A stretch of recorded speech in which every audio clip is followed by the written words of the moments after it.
أعوذ بالله من الشيطان الرجيم.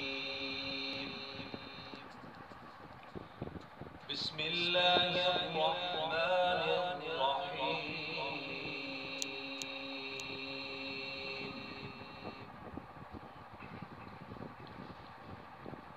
لإيلاف قريش إيلافهم رحلة الشتاء والصيف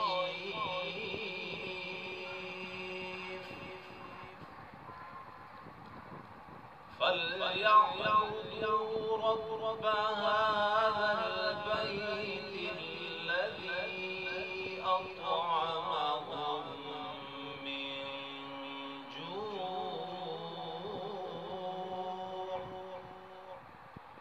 وآمنهم